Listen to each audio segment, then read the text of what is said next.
नमस्कार और आज के इस खास विश्लेषण में बहुत बहुत स्वागत है।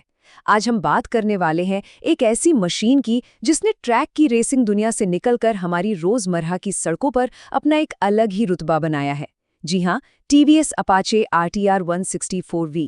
इस एक्सप्लेनर का सीधा सा मकसद है इस मोटरसाइकिल के एक स्पेसिफिकेशन, इसके कमाल के स्मार्ट फीचर्स और असली दुनिया में इसे चलाने की क्या सच्चाई है, उसे पूरी गहराई से समझना। तो चलिए बिना किसी देरी के सीधे मुद्दे पर आते हैं और इस ट्रैक मशीन के हर एक पहलू को डिकोड करते हैं। आज के हमारे इस एक्सप्लेनर का एजेंडा एकदम क्लियर है। सबसे पहले ट्रैक परफॉर्मेंस और इंजन स्पेक्स देखेंगे, उसके बाद स्मार्ट फीचर्स और डेली राइडिंग पर बात होगी। फिर जानेंगे कि असली दुनिया में इसे चलाने वालों का रियल ओनरशिप एक्सपीरियंस कैसा है। इसके साथ ही कुछ आम समस्याओं के सटीक समाधानों पर नजर डालेंगे और आखिर में प्रिवेंटिव मेंटेनेंस के कुछ बेहद जरूरी नियमों को समझेंगे। तो चलिए अपने पहले भाग की शुरुआत करते हैं, ट्रैक परफॉर्मेंस और स्पेक्स। यहाँ हम इस मशीन के दिल यानी इसके इंजन और उस रेसिंग डीएनए की बात करेंगे जो इसे इतना दमदार बनाता है। देखिए, ये कोई आम कम्यूटर बाइक नहीं है। इसके अंदर धड़कता है 159.7 सीसी का oil cooled single cylinder engine. और ये कोई ऐसा वैसा इंजन नहीं है, इसमें रेस ट्यून्ड फ्यूल इंजेक्शन यानी RTFI तकनीक दी गई है। ये सेटअप अपने क्लास में सबसे बेहतरीन 17.55 PS की पावर और 14.7 Nm का पीक टॉर्क जनरेट करता है। और हाँ, फ्रंट में जो ये 37 mm के premium gold finished upside down यानी USD फोक्स मिलते हैं ना, ये ट्रैक पर तेज रफ्तार में सीधा चलने और तीखे मोड़ों पर जो गजब का बैलेंस देते हैं, वो सच में काबिले तारीफ है। अब परफॉर्मेंस की बात छिड़ी है तो जरा इन आंकड़ों पर गौर कीजिए। 21.37 सेकंड। सुनने में शायद ज्यादा न लगे, लेकिन ये वो सटीक टाइमिंग है जो इस फ्यूल इंजेक्टेड इंजन को 0 से 100 किलोमीटर प्रति घंटे की रफ्तार तक पहुंचाने में लगती है। और 0 से 60 वो तो महज 5.48 सेकंड में ही अचीव हो जाता है। जो राइडर्स थ्रॉटल घुमाते ही इंस्टेंट पावर महसूस करना चाहते हैं, उनके लिए ये नंबर्स सच में बहुत एक्साइटिंग है। लेकिन जाहिर सी बात है, इतनी पावर को कंट्रोल करना भी तो आना चाहिए। इसके लिए इसमें अलग अलग राइड मोड्स दिए गए हैं। स्पोर्ट्स मोड में इंजन 1650 RPM पर आइडल करता है और पूरी पावर का मजा मिलता है। लेकिन जब बात अर्बन या रेन मोड की आती है तो ये आइडल स्पीड थोड़ा घटकर 1500 RPM पर आ जाती है। अर्बन मोड में टॉप स्पीड को 103 किलोमीटर प्रति घंटे तक लॉक कर दिया जाता है और ABS सिस्टम को इस तरह से सेट किया जाता है कि वो शहर के ट्रैफिक और अचानक ब्रेक लगाने पर ज्यादा सेफ रहे। पावर और सेफ्टी का क्या शानदार बैलेंस है। अब आगे बढ़ते हैं अपने दूसरे भाग की तरफ, स्मार्ट फीचर्स और डेली राइडिंग। चलिए देखते हैं कि इन अग्रेसिव ट्रैक वाली खूबियों को रोजमर्रा के शहर वाले ट्रैफिक के लिए कैसे आसान बनाया गया है। शहर के उस रेंगते हुए बम्पर टू बम्पर ट्रैफिक में बार बार क्लच और थ्रॉटल इस्तेमाल करने से हाथों का जो हाल होता है वो तो हम सब जानते हैं। इसी परेशानी को दूर करने के लिए टीवीएस ने इसमें ग्लाइड थ्रू टेक्नोलॉजी या GTT दी है। ये एक ऐसा स्मार्ट फीचर है जिसकी मदद से पहले, दूसरे या तीसरे गियर में बिना एक्सीलरेटर दिए ही बाइक एक धीमी और फिक्स स्पीड पर खुद ब खुद आगे बढ़ती रहती है। मतलब सुबह शाम के ट्रैफिक में राइडिंग का सारा स्ट्रेस एकदम खत्म। स्मार्ट फीचर्स की लिस्ट यहीं खत्म नहीं होती। टॉप वेरिएंट में 5 इंच का शानदार TFT डिस्प्ले मिलता है। इसमें smart X connect Bluetooth system है जिससे turn by turn navigation, race telemeter और लीन एंगल मोड तो मिलते ही हैं, लेकिन इसका सबसे जरूरी फीचर है क्रैश अलर्ट। किसी अनहोनी या इमरजेंसी के वक्त ये सिस्टम सच में एक बहुत बड़ा लाइफ सेवर साबित हो सकता है। तो ये तो रही कागजी बातें और स्पेसिफिकेशंस। अब चलते हैं हमारे तीसरे सेक्शन पर, रियल वर्ल्ड ओनरशिप एक्सपीरियंस। महीनों तक इस मशीन को रोजाना चलाने के बाद असली सच्चाई क्या निकल कर आती है।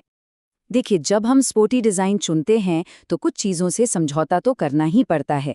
ओनर्स का जो एक कॉमन फीडबैक आता है वो ये कि इसका सस्पेंशन काफ़ी हार्ड या स्टिफ है। अब मोड़ों पर तो ये एकदम चिपक कर चलती है, लेकिन खराब सड़कों पर हर छोटे बड़े झटके का झटका सीधा कमर तक महसूस होता है। एक और छोटी सी दिक्कत जो अक्सर सामने आती है वो है कुछ महीनों के इस्तेमाल के बाद इसके फ्रंट वाइजर से आने वाली वाइब्रेशन या भिनभिनाहट की आवाज़। इसे बस समय समय पर थोड़ा कसवाना पड़ता है। अब मशीन है तो थोड़ी बहुत दिक्कतें तो आएंगी ही। हमारा चौथा सेक्शन इसी पर है, सामान्य समस्याओं का समाधान। यहाँ हम कुछ बहुत ही प्रैक्टिकल टिप्स जानेंगे जिनसे छोटी-मोटी यांत्रिक समस्याओं को आसानी से सुलझाया जा सके। अगर सबसे आम दिक्कतों की बात करें तो कई बार धीमी गति में या ट्रैफिक के बीच इंजन अचानक बंद हो जाता है, जिसे इंजन स्टॉलिंग कहते हैं। दरअसल ये फ्यूल एयर मिक्सचर का इशू होता है। इसका सबसे पक्का और आसान इलाज है किसी ऑथराइज्ड सर्विस सेंटर पे जाकर बाइक का ECU अपडेट करवा लेना।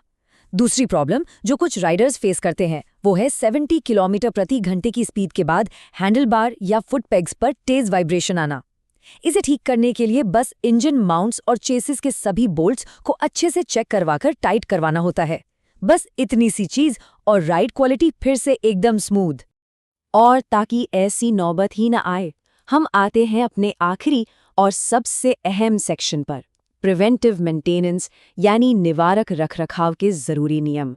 किसी भी नई मोटरसाइकिल की लंबी उम्र तय होती है उसके ब्रेक इन पीरियड से। शुरुआती 750 किलोमीटर तक बहुत संभल कर चलाना होता है, मतलब स्पीड 50 किलोमीटर प्रति घंटे से ऊपर बिल्कुल नहीं जानी चाहिए। और हाँ, एक ही कांस्टेंट स्पीड पर चलाने के बजाय इंजन के RPM को लगातार थोड़ा थोड़ा बदलते रहना चाहिए ताकि अंदर के पार्ट्स आपस में अच्छे से सेट हो जाएं।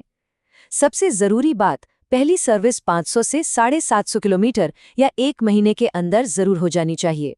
इससे इंजन के अंदर जमा पुराना तेल और धातु के छोटे कण पूरी तरह बाहर निकल जाते हैं। इंजन के बाद बात करते हैं रूटीन मेंटेनेंस की।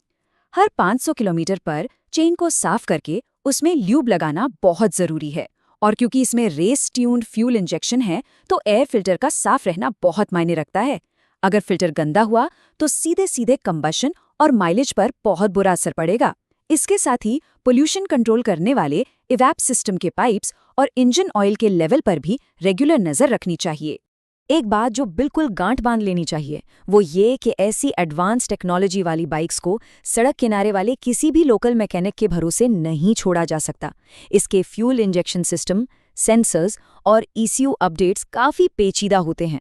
इसलिए असली स्पेयर पार्ट्स और किसी भी तरह के FI सिस्टम डायग्नोस्टिक्स के लिए हमेशा ऑथराइज्ड TVS सर्विस सेंटर पर ही भरोसा करना चाहिए। इससे परफॉर्मेंस तो बेहतरीन रहती ही है, साथ ही वारंटी भी सुरक्षित रहती है। तो इस पूरे डिटेल वाले एक्सप्लेनर के बाद एक बहुत ही दिलचस्प सवाल सामने आता है। ट्रैक लेवल का सस्पेंशन, 0 से 100 की कमाल की फुर्ती, एडवांस TFT डिस्प्ले और ट्रैफिक में सुकून देने वाली GTT तकनीक, इन सबको एक साथ रखकर देखें तो क्या सच में ये अपाची अपने सेगमेंट की अल्टीमेट मशीन यानी एक बेहतरीन स्ट्रीट फाइटर है?